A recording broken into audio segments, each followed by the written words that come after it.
इस चैनल पे अपलोड हो उसकी नोटिफिकेशन आप तक समय से पहुंच सके। आइए फिर शुरुआत करते हैं अपने आज के पहले प्रश्न के साथ। आज का पहला प्रश्न है, अमेरिका के नवनिर्वाचित राष्ट्रपति जो बाइडेन ने किसे CIA का डायरेक्टर नियुक्त किया है, यानी कि निदेशक नियुक्त किया है। CIA ये इसका फुल फॉर्म है सेंट्रल इंटेलिजेंस एजेंसी। इसका क्या काम है? ये अमेरिका के जो दुश्मन कंट्री हैं, मतलब जो अमेरिका के दुश्मन देश हैं, उनसे सीक्रेट इन्फॉर्मेशन कलेक्ट करके गवर्नमेंट को प्रोवाइड कराती है और गवर्नमेंट फिर अपनी पॉलिसी उन देश के अगेंस्ट उसी तरीके से बनाती है जैसा कि ये CIA के लोग जैसी इन्फॉर्मेशन गवर्नमेंट को देते हैं। कुल मिला के ये एक इंटेलिजेंस एजेंसी है। इसका फुल फॉर्म भी है सेंट्रल इंटेलिजेंस एजेंसी।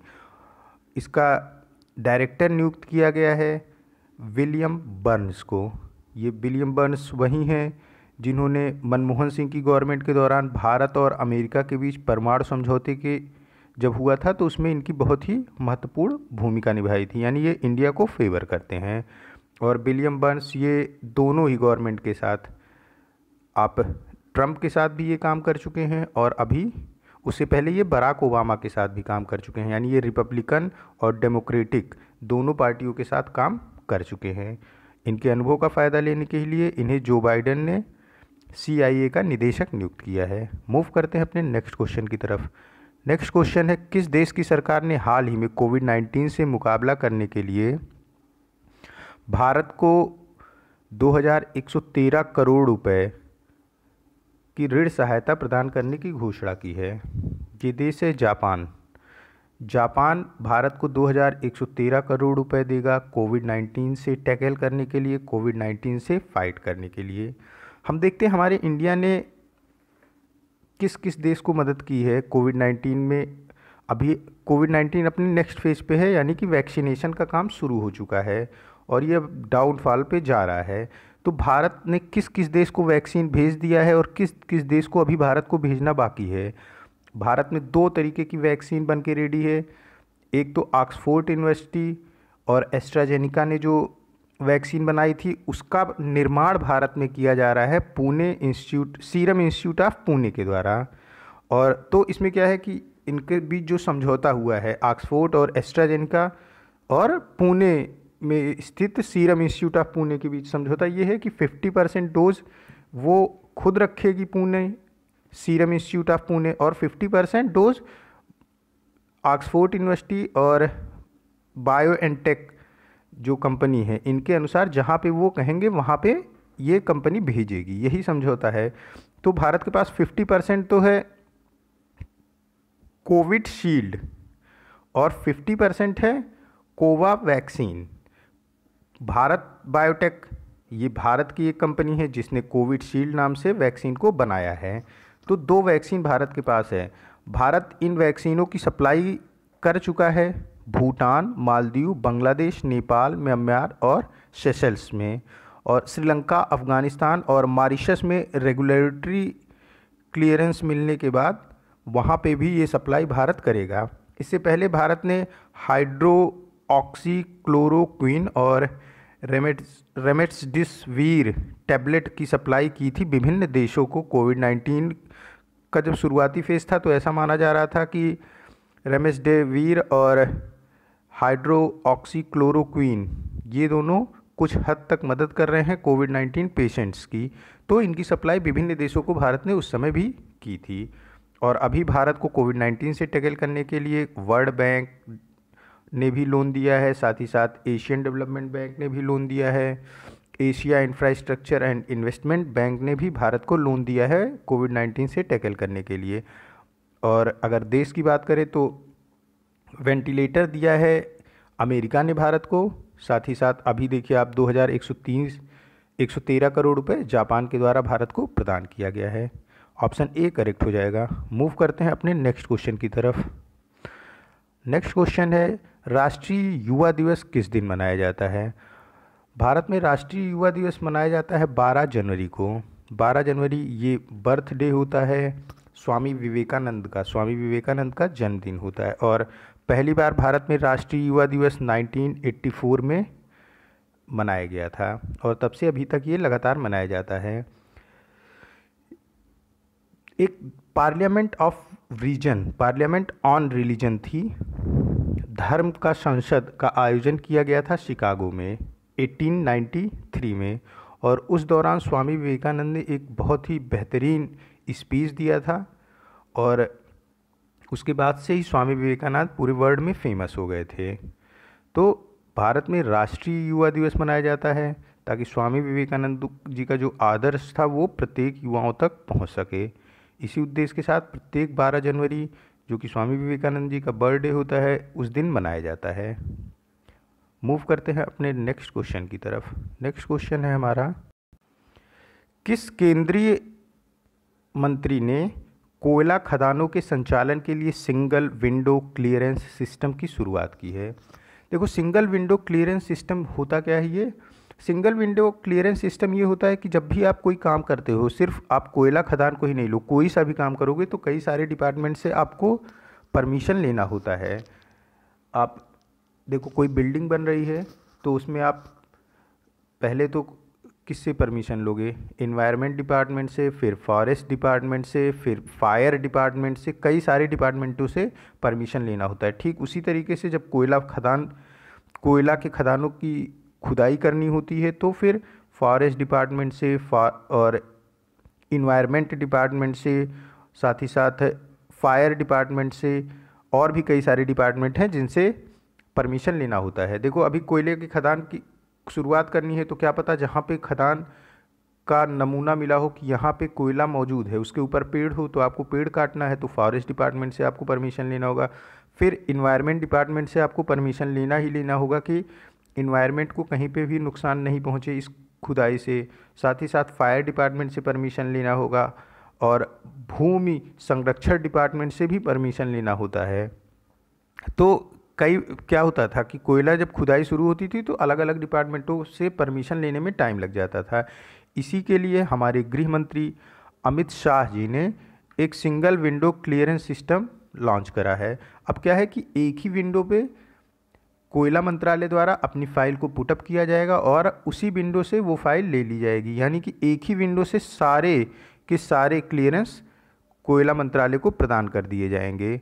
और इसका उद्घाटन किसने किया, इसकी शुरुआत किसने की? इसकी शुरुआत की गृह मंत्री अमित शाह ने। और हमारे कोयला मंत्री हैं प्रहलाद जोशी।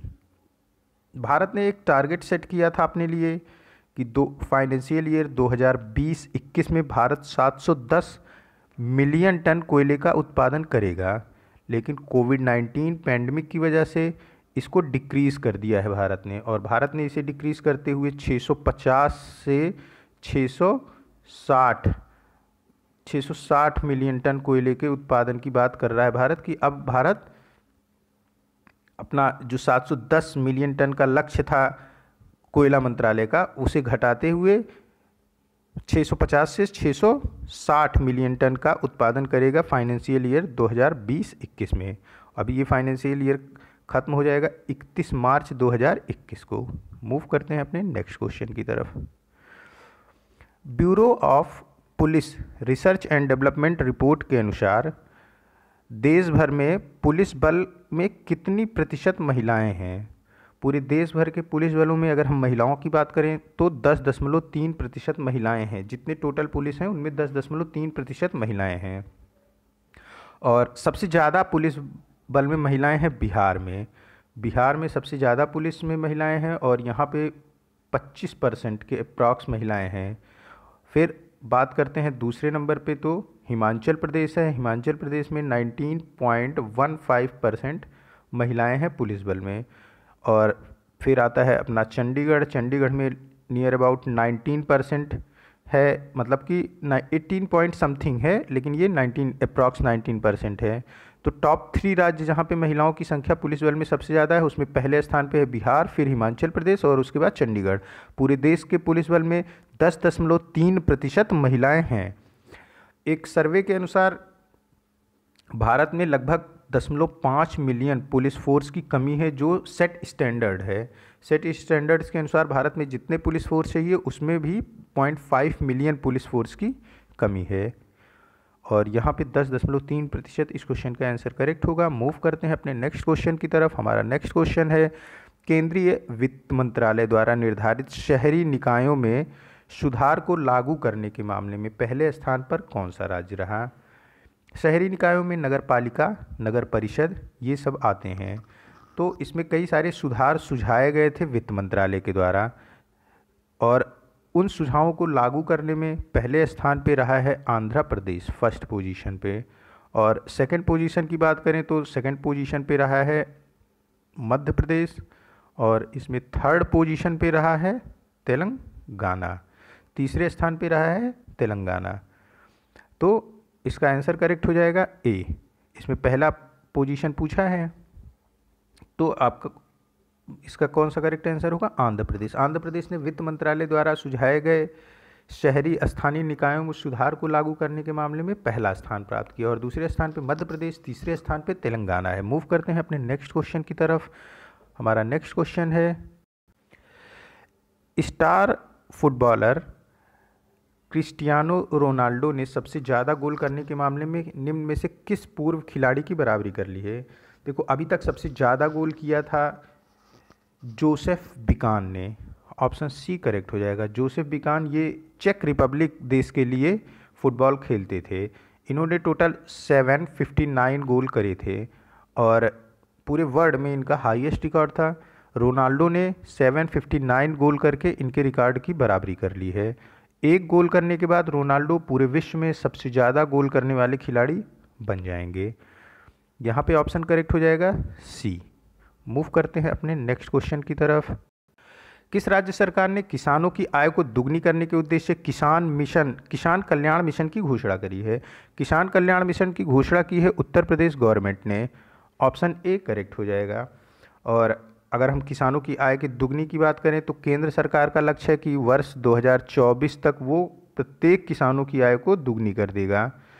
और किसानों के लिए एक योजना की शुरुआत की गई है गुजरात सरकार के द्वारा, जिसका नाम है किसान सूर्योदय योजना। किसान सूर्योदय योजना में किसानों को सिंचाई के समय पूरी तरीके से किसी भी बाधा से मुक्त बिजली प्रदान की जाएगी, यानी सुबह 5 बजे से लेके रात के 9 बजे तक जो किसान सिंचाई करता है बिजली से, वहाँ पे बिजली उसको मिलेगी गुजरात में। ऐसा गुजरात सरकार की योजना में कहा जा रहा है, जिस योजना का नाम है किसान सूर्योदय योजना। और मुख्यमंत्री किसान सहाय योजना, ये भी गुजरात सरकार की योजना है। तो गुजरात सरकार की 2 योजनाएं हैं, एक तो मुख्यमंत्री किसान सहाय योजना, दूसरी है मुख्यमंत्री सूर्योदय योजना। दोनों गुजरात सरकार की है। और किसानों की आय को दोगुनी करने के उद्देश्य से किसान कल्याण मिशन की शुरुआत की गई है उत्तर प्रदेश सरकार के द्वारा। वर्ष 2024 तक किसानों की आय को दोगुना करने का लक्ष्य है केंद्र सरकार का। मूव करते हैं अपने नेक्स्ट क्वेश्चन की तरफ। अपना नेक्स्ट क्वेश्चन है, पश्चिम बंगाल में अंतर्देशीय जल परिवहन के विकास के लिए किस संस्थान ने भारत सरकार को 105 मिलियन अमेरिकी डॉलर का ऋण प्रदान किया है? अंतर्देशीय जल संस्थान का क्या मतलब होता है? देखो, पहले के समय में आपको याद होगा कि अंतर्देशीय खरीद के लाते थे तो लेटर लिखा जाता था पोस्ट ऑफिस से, यानी ये अपने देश के जल परिवहन के विकास के लिए पश्चिम बंगाल में अंतर्देशीय जल परिवहन के विकास के लिए पश्चिम बंगाल से जो वाटरवेज, यानी देखो एक तो हाईवेज होता है जो रोड होता है, नेशनल हाईवे, राष्ट्रीय राजमार्ग, और उसी तरीके से होता है नेशनल वाटरवेज, राष्ट्रीय जलमार्ग। तो पश्चिम बंगाल में अंतर्देशीय जल परिवहन के विकास के लिए किस संस्थान ने भारत सरकार को 105 मिलियन अमेरिकी डॉलर ऋण देने के लिए हस्ताक्षर किया है? विश्व बैंक। पश्चिम बंगाल में अंतर्देशीय जल परिवहन के विकास के लिए भारत सरकार के साथ 105 मिलियन अमेरिकी डॉलर ऋण देने के लिए समझौता किया है। ऑप्शन यहाँ पे करेक्ट हो जाएगा सी। अगर हम बात करें वाटरवेज की, नेशनल वाटरवेज की, तो भारत में कुल 111 नेशनल वाटरवेज हैं, यानी राष्ट्रीय जल मार्ग कितने हैं भारत में? 111। और इसमें जो सबसे लंबा जलमार्ग है वो वाटरवेज 1 है। वाटरवेज 1 सबसे लंबा जलमार्ग है, जो कि प्रयागराज उत्तर प्रदेश से वेस्ट बंगाल के हल्दिया तक है। और ये रास्ते में आपका बिहार, झारखंड होते हुए वेस्ट बंगाल पहुंचता है ये वाटरवेज। और वर्ष 2016 के पहले भारत में सिर्फ 5 वाटरवेज थे। 2016 के बाद भारत में कुल 106 वाटरवेज का निर्माण किया गया है। मूव करते हैं अपने नेक्स्ट क्वेश्चन की तरफ। जनवरी 2021 में वर्ल्ड बैंक द्वारा जारी ग्लोबल इकोनॉमिक प्रॉस्पेक्ट रिपोर्ट में वित्त वर्ष 2020-21 में भारत की अनुमानित वृद्धि क्या है। देखो, अब बात शुरू हो गई है, मतलब कि फाइनेंशियल ईयर 2021-22 की। फाइनेंशियल ईयर 2021-22 की शुरुआत होगी 1 अप्रैल 2021 से लेके और 30 मार्च 2022 तक ये फाइनेंशियल ईयर होगा। इसमें वर्ल्ड बैंक ने एक अनुमान लगाया है कि भारत की जो वृद्धि होगी वो 5.4% की होगी। और इसके पहले वर्ल्ड बैंक ने कहा था कि भारत की जो प्रेजेंट फाइनेंशियल ईयर है उसमें वर्ल्ड बैंक के अनुसार भारत की जो फाइनेंशियल ईयर में जीडीपी की ग्रोथ होगी वो -9.6% होगी। यानी प्रेजेंट फाइनेंशियल ईयर 2020-21 जो कि शुरू हुआ है 1 अप्रैल 2020 से लेके और ख़त्म होगा 31 मार्च 2021 में। 31 मार्च 2021 में ये फाइनेंशियल ईयर समाप्त होगा। तो प्रेजेंट फाइनेंशियल ईयर में वर्ल्ड बैंक ने भारत के लिए -9.6% ग्रोथ बताया था जीडीपी का। और अगले फाइनेंशियल ईयर के लिए जो कि शुरू होगा 1 अप्रैल से, उसके लिए वर्ल्ड बैंक ने बताया है कि भारत की जीडीपी में वृद्धि होगी 5.4%। फेच एक संस्थान है जो प्रिडिक्ट करता है किसी भी देश की जीडीपी को। फेच के अनुसार भारत की जीडीपी एक्सपैंड करेगी 11% तक। ये लैंग्वेज है फेच की, जो अभी उन्होंने अपनी लेटेस्ट रिपोर्ट जारी करी है। और फेच ने बताया है कि भारत की जीडीपी जो प्रेजेंट फाइनेंशियल ईयर है उसमें -9.4% होगी। तो माइनस के 9.4% से अगर 11% एक्सपैंड करेगी तो फेच के अनुसार भारत की जीडीपी नेक्स्ट फाइनेंशियल ईयर में 1.6% होगी। फेच ने 1.6% का अनुमान लगाया है फाइनेंशियल ईयर 2021-22 के लिए। और ग्लोबल इकोनॉमिक प्रॉस्पेक्ट रिपोर्ट जो कि वर्ल्ड बैंक की है उसने 5.4% का अनुमान लगाया है। और रिजर्व बैंक ऑफ इंडिया के अनुसार भारत की जीडीपी प्रेजेंट फाइनेंशियल ईयर में -7.5% होगी। तो देखो, 3 जीडीपी मैंने आपको बताई, 3 संस्थानों द्वारा जारी की गई जीडीपी, जिसमें रिजर्व बैंक ऑफ इंडिया ने अभी नेक्स्ट फाइनेंशियल ईयर के लिए कोई भी प्रिडिक्शन नहीं किया है। तो रिजर्व बैंक ऑफ इंडिया के लिए सिर्फ आपको एक जीडीपी याद करना होगा कि रिजर्व बैंक ऑफ इंडिया के अनुसार भारत का जीडीपी फाइनेंशियल ईयर 2020 और 21 में -7.5% होगा। रिजर्व बैंक ऑफ इंडिया की बात खत्म हुई। अब बात करते हैं फेच की। फेच ने अपने रिपोर्ट में कहा है कि भारत की जीडीपी फाइनेंशियल ईयर 2021-22 में एक्सपैंड करेगी 11%। और फेच ने उससे पहले फाइनेंशियल ईयर 2020-21 के लिए भारत की जीडीपी का अनुमान लगाया है -9.4%। तो अगर 11% से -9.4% माइनस करते हैं तो भारत की जीडीपी होगी फेच के अनुसार फाइनेंशियल ईयर 2021-22 में 1.6%। वहीं वर्ल्ड बैंक के अनुसार भारत की जीडीपी होगी 5.4% फाइनेंशियल ईयर 2020-21 में। और वर्ल्ड बैंक ने भारत की जीडीपी का जो अनुमान लगाया है फाइनेंशियल ईयर 2020-21 में वो है -9.6%। मूव करते हैं अपने नेक्स्ट क्वेश्चन की तरफ। नेक्स्ट क्वेश्चन है, विश्व भर में प्रतिवर्ष अनाथ दिवस कब मनाया जाता है। विश्व भर में प्रत्येक वर्ष अनाथ दिवस को मनाया जाता है 6 जनवरी को। अनाथ दिवस मीन्स कि ऐसे बच्चे जिनके माता पिता दोनों नहीं होते हैं और उनका पालन पोषण करने वाला उनका कोई रिलेटिव्स भी नहीं होता है, ऐसे बच्चों को अनाथ बच्चे बोला जाता है। तो इनके संरक्षण की जिम्मेदारी गवर्नमेंट की होती है और सरकार को अनाथ बच्चों के प्रति जागरूक करने के ही उद्देश्य से 6 जनवरी को प्रत्येक वर्ष पूरे विश्व भर में अनाथ दिवस के रूप में मनाया जाता है। अभी मैंने कल के ही दिन आपको एक क्वेश्चन कराया था कि लॉन्च पैड स्कीम किस सरकार द्वारा लॉन्च की गई है। लॉन्च पैड स्कीम ये मध्य प्रदेश सरकार के द्वारा लॉन्च की गई थी। लॉन्च पैड स्कीम, ये मध्य प्रदेश गवर्नमेंट के द्वारा लॉन्च की गई। ये स्कीम भी अनाथ बच्चों से ही संबंधित है क्या इसमें कि देखो कोई अनाथालय जो होता है बाल बच्चों की जो देखभाल करता है अनाथालय, वो 18 वर्ष तक के ही बच्चों की देखभाल करता है, क्योंकि 18 वर्ष के बाद बच्चे वयस्क मान लिए जाते हैं भारतवर्ष में।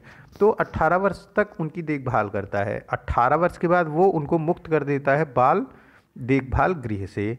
अब वो मुक्त होने के बाद अभी भी तो उनका कोई रिलेटिव्स नहीं है, तो उनके लिए ही लॉन्च पैड स्कीम को लॉन्च किया है मध्य प्रदेश सरकार ने। इस स्कीम से एमएसएमई के तहत उनको बिजनेस करने के लिए गवर्नमेंट लोन प्रोवाइड कराएगी। जो बच्चे अनाथ हैं और बाल देखभाल गृह से मुक्त होते हैं 18 वर्ष के बाद, उनके लिए ये योजना है मध्य प्रदेश सरकार की, लॉन्च पैड स्कीम। ये क्वेश्चन मैंने आपको कराया है।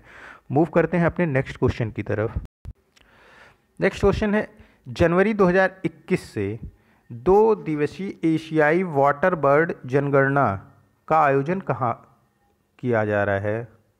मैं फिर से रिपीट कर रहा हूँ, वाटर बर्ड जनगणना कहाँ शुरू की जा रही है? जनवरी में, और ये 2 दिवसीय होगी। वाटर बर्ड जनगणना का मतलब कि इसमें चिड़ियों की गिनती की जाएगी जो कि पानी में रहती हैं। तो फिर ये शुरू की जा रही है आंध्र प्रदेश में। ऑप्शन डी करेक्ट हो जाएगा। आंध्र प्रदेश में कहाँ कहाँ पे ये की जाएगी? देखो ये भी याद रखना जरूरी है, कोरिंगा वन्य जीव अभ्यारण्य यानी कि कोरिंगा वाइल्ड लाइफ सेंचुरी ये आंध्र प्रदेश में है, वहाँ पे जो वाटर बर्ड होंगी उनकी जनगणना की जाएगी। साथ ही साथ कोल्लेरू झील, कोल्लेरू लेक पे भी वाटर बर्ड की गणना की जाएगी। आंध्र प्रदेश में है कोल्लोरी लेक भी, और कोल्लोरी लेक ये कृष्णा और गोदावरी डेल्टा से मिलकर बना हुआ है। एक अभ्यारण्य है, एक सेंचुरी है जिसका नाम है कृष्णा वाइल्ड लाइफ सेंचुरी, ये भी आंध्र प्रदेश में है। यहाँ पे भी इसकी जनगणना की जाएगी वाटर बर्ड की। तो यहाँ पे ऑप्शन डी करेक्ट हो जाएगा। वाटर बर्ड 2020 की जनगणना ये की जा रही है आंध्र प्रदेश में, और ये 2 दिनों में पूरी की जाएगी। मूव करते हैं अपने नेक्स्ट क्वेश्चन की तरफ। केंद्रीय मंत्री स्मृति ईरानी और रमेश पोखरियाल निशंक ने संयुक्त रूप से स्वदेशी खिलौनों के उद्योगों को बढ़ावा देने के लिए कौन सा पोर्टल लॉन्च करा है? केंद्रीय मंत्री स्मृति ईरानी ये हमारी कपड़ा मंत्री हैं, और रमेश पोखरियाल निशंक ये हमारे शिक्षा मंत्री हैं। दोनों ने संयुक्त रूप से एक पोर्टल लॉन्च किया है भारत में खिलौने के व्यापार को बढ़ावा देने के उद्देश्य से। भारत में खिलौने के व्यापार को बढ़ावा देने के उद्देश्य से जो पोर्टल को लॉन्च किया गया है उसका नाम है taicathonmic.gov.in। ऑप्शन ए इसका करेक्ट हो जाएगा। आप इसको ध्यान से याद कर लोगे क्योंकि ये इंपॉर्टेंट क्वेश्चन है, taicathon.mic.gov.in। इससे अभी तक क्या है कि भारत में ज़्यादातर जो खिलौनों का इंपोर्ट होता है वो चाइना से होता है। हम ज़्यादातर खिलौने चाइना देश से मंगाते हैं, और चाइना देश से मंगाने पे खिलौने, एक तो हमारी देखो जीडीपी ख़राब हो रही है दूसरे देश से इंपोर्ट ज़्यादा होने पे, तो उसी के मद्देनज़र ये पोर्टल लॉन्च किया गया है कि एमएसएमई सेक्टर के तहत जो लोग खिलौने बनाने का व्यापार कर रहे हैं वो इस पोर्टल की मदद से अपने खिलौनों को पूरे, एक तो पहले अपने देश में, फिर इसी पोर्टल की मदद से अगर वो अपने खिलौनों को बाहर एक्सपोर्ट करना चाहेंगे तो वो भी कर सकते हैं। 1 सितंबर से चाइना से आने वाले जो खिलौने हैं उनकी क्वालिटी टेस्टिंग के बाद ही उन्हें इंडिया में एंट्री दी जा रही है। ऐसा क्यों है? क्योंकि देखो जो खिलौने चाइना बना रहा था वो कहीं ना कहीं हेल्थ हैज़ार्ड खिलौने थे। हेल्थ हैज़ार्ड खिलौने क्यों? छोटे बच्चे होते हैं, और छोटे बच्चे जब खिलौने से खेलते हैं तो आप देखते होगे कि वो उसको अपने मुख में डाल लेते हैं, अपने मुंह में डाल लेते हैं, माउथ में कई बार डाल के वो खिलौनों के साथ खेलते हैं, और फिर वो खिलौने क्या करते थे, बच्चों के स्वास्थ्य को नुकसान पहुंचाते थे। इसीलिए ऐसे खिलौनों को हेल्थ हैज़ार्ड टर्म गवर्नमेंट के द्वारा दिया जाता है। तो हेल्थ हैज़ार्ड खिलौने की टेस्टिंग की जाएगी, मतलब जो भी खिलौने आ रहे हैं चाइना से उनकी टेस्टिंग के बाद ही उन्हें भारत में एंट्री दी जा रही है अभी। और भारत में खिलौने के व्यापार को, खिलौने के उद्योग को बढ़ावा देने के उद्देश्य से स्मृति ईरानी और रमेश पोखरियाल निशंक ने संयुक्त रूप से taicathon.mic.gov.in पोर्टल को लॉन्च किया है। देखो यहाँ पे आप देख रहे होगे एक टर्म लिखा हुआ है gov.in। इन सब टर्म पे चर्चा कर लेते हैं। ये कंप्यूटर का क्वेश्चन है लेकिन आपको काम करेगा क्योंकि कई बार एग्जाम में पूछते हैं। देखो डॉट इन आपने पढ़ा होगा, जब भी आप वेबसाइट की एड्रेस को टाइप करते हो। डॉट कॉम पढ़ा होगा, साथ ही साथ डॉट ओ आर जी पढ़ा होगा और dot G O V dot in पढ़ा होगा। देखो डॉट इन मतलब ये वेबसाइट सिर्फ और सिर्फ इंडिया में काम करेगी। आई एन से होता है इंडिया। वो वेबसाइट आप किसी दूसरे देश में जाके ओपन करोगे तो वहाँ पे ओपन नहीं होगी। डॉट कॉम कोई कॉमर्शियल वेबसाइट है। कॉमर्शियल वेबसाइट मतलब कि आप समझ लो कि कॉमर्शियल वेबसाइट है जिससे कोई कॉमर्स यानी कि कोई व्यापार किया जा सकता है। डॉट ओ आर जी यानी कि किसी ऑर्गेनाइजेशन की वेबसाइट है ये। और dot G O V dot in यानी इंडियन गवर्नमेंट की वेबसाइट है dot G O V dot in. तो अब आप डिफ्रेंशिएट कर सकते हो। Dot G O V dot in मतलब कि ये इंडियन गवर्नमेंट की वेबसाइट है। अगर सिर्फ डॉट इन होता तो ये वेबसाइट सिर्फ इंडिया में ओपन होती। यहाँ पे मिक डॉट कॉम होता तो ये कॉमर्शियल वेबसाइट की श्रेणी में आता, और मिक डॉट ओ आर जी होता तो ये किसी ऑर्गेनाइजेशन की वेबसाइट होती। लेकिन यहाँ पे है dot G O V dot in यानी कि आप बोल सकते हो ये इंडियन गवर्नमेंट की वेबसाइट है। मूव करते हैं अपने नेक्स्ट क्वेश्चन की तरफ। किन राज्यों के बीच विश्व की पहली डबल स्टैक कंटेनर ट्रेन को प्रधानमंत्री नरेंद्र मोदी ने हरी झंडी दिखाकर रवाना किया?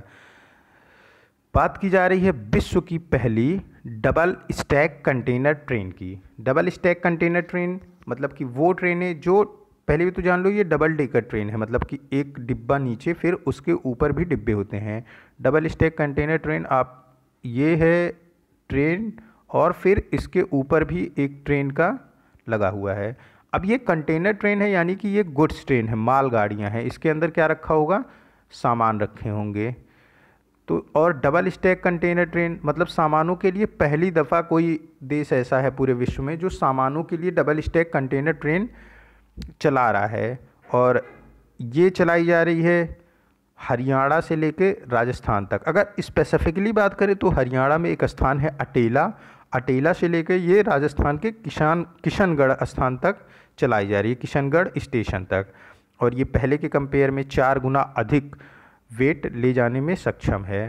देखो भारत इस समय ट्रेनों के साथ सामान का ट्रांसपोर्टेशन आसान करने के लिए कई सारे काम कर रहा है। एक तो वो डेडिकेटेड फ्राइट कॉरिडोर का निर्माण किया जा रहा है जिसका निर्माण ऑलमोस्ट कंप्लीट हो चुका है, और वेस्टर्न फ्राइट कॉरिडोर के ऑपरेशन सेंटर का उद्घाटन प्रयागराज में प्रधानमंत्री मोदी जी के द्वारा किया भी जा चुका है। इस सब पे चर्चा की जा चुकी है पहले से ही ऑलरेडी। अब क्या है, देखो डबल स्टैक कंटेनर ट्रेन को भी लॉन्च कर दिया गया। इसका भी पर्पज़ यही है कि अधिक से अधिक सामान को एक बार में पहुंचाया जाए। था क्या कि अपना जो विश्वसनीयता था वो इंडियन रेलवे खो रहा था, क्योंकि देखो पहले तो मालगाड़ियों को कई कई दिनों लेट हो जाती थी एक स्थान से दूसरे स्थान पहुंचने के लिए। तो उसके लिए डेडिकेटेड फ्राइट कॉरिडोर का निर्माण किया जा रहा है कि मतलब अब उनके लिए अलग से पटरियाँ ही बिछा दी जा रही हैं पूरे इंडिया में। और फिर अगर लेट हो रहा था तो जो व्यापारी वर्ग था वो क्या करता था कि वो सामान अपना मंगाने लगता था रोड ट्रांसपोर्ट की मदद से, यानी ट्रकों की मदद से, और रेलवे अपनी कंपेटिबिलिटी खोता जा रहा था धीरे धीरे। तो डेडिकेटेड फ्राइट कॉरिडोर का निर्माण किया जा गया। अब आप देख रहे हो कि पहली डबल स्टैक कंटेनर ट्रेन को प्रधानमंत्री जी ने हरी झंडी दिखाकर रवाना कर दी हुई, और ये विश्व की पहली डबल स्टैक कंटेनर ट्रेन है। यानी ये पहले के कंपेयर में 4 गुना अधिक वेट को ले जाएगी, क्योंकि ये डबल स्टैक कंटेनर ट्रेन मैंने आपको बताया ये डबल डेकर ट्रेनें होती हैं। आप नीचे भी सामान इसमें कंटेन कर सकते हो और फिर इसके ऊपर भी कंटेन कर सकते हो। ये हरियाणा से राजस्थान चल रही हैं, और स्पेसिफिकली बात करने पे ये हरियाणा में अटेला जगह है, वहाँ रेलवे स्टेशन से लेके किशनगढ़ रेलवे स्टेशन राजस्थान तक चलाई जा रही हैं। मूव करते हैं अपने नेक्स्ट क्वेश्चन की तरफ। नेक्स्ट क्वेश्चन है India 71 year test journey to the triumph in Australia पुस्तक किसने लिखी है? इस पुस्तक को लिखा है पूर्व भारतीय क्रिकेटर आर कौशिक ने। ऑप्शन ए करेक्ट हो जाएगा। ये बुक भारत के 71 वर्ष कंप्लीट हो चुके हैं ऑस्ट्रेलिया में जाके, ऑस्ट्रेलिया में टेस्ट खेलते हुए। देखो ऑस्ट्रेलिया का जो इन्वायरमेंट है वो काफ़ी अलग है हमारे इंडिया से, काफ़ी मतलब ज़रा भी मैच नहीं करता है। वहाँ की पिचें काफ़ी फास्ट होती हैं इंडिया के कंपेयर में, और इन्वायरमेंट अलग है, पूरी ठंडक पड़ती रहती है। तो इसलिए वहाँ पे जाके खेलना अपने आप में खुद में एक चुनौती होती है। उन्हीं सारी चुनौतियों के बारे में इस बुक में लिखा है आर कौशिक ने। ऑप्शन ए इसका करेक्ट हो जाएगा। और अभी देखो, बॉर्डर गावस्कर ट्रॉफी भारत जीता है 4-1 से, भारत ने वो सीरीज जीत ली है। अरे सॉरी, 4-1 से नहीं, भारत ने वो सीरीज 3-2 से जीती है। एक टेस्ट ड्रा रहा था। 4 मैचों की सीरीज होती है बॉर्डर गावस्कर ट्रॉफी। और बॉर्डर गावस्कर ट्रॉफी क्या होता है कि ये लगातार अल्टरनेट होता है। एक बार ये इंडिया में होता है, फिर ये होता है ऑस्ट्रेलिया में। इस बार की बॉर्डर गावस्कर ट्रॉफी ये ऑस्ट्रेलिया में खेली गई और इंडिया टीम वहाँ ऑस्ट्रेलिया में जाके उसने टेस्ट सीरीज हराया जो है ऑस्ट्रेलिया को। तो ये अपने आप में एक बहुत बड़ी उपलब्धि है ऑस्ट्रेलिया के लिए, सॉरी इंडिया के लिए, क्योंकि ऑस्ट्रेलिया का जो इन्वायरमेंट है वो पूरी तरीके से अलग है हमारे इंडिया से, और वहाँ पे टेस्ट मैच जाके खेलना एक अलग ही अपनी तरह की चुनौती होती है। अब जो नेक्स्ट बॉर्डर गावस्कर ट्रॉफी होगी वो होगी इंडिया में 2022-23 में। ये आज का लास्ट क्वेश्चन था। मिलते हैं नए करंट अफेयर के साथ नेक्स्ट वीडियो में। Keep study on learning book. Thank you for watching this.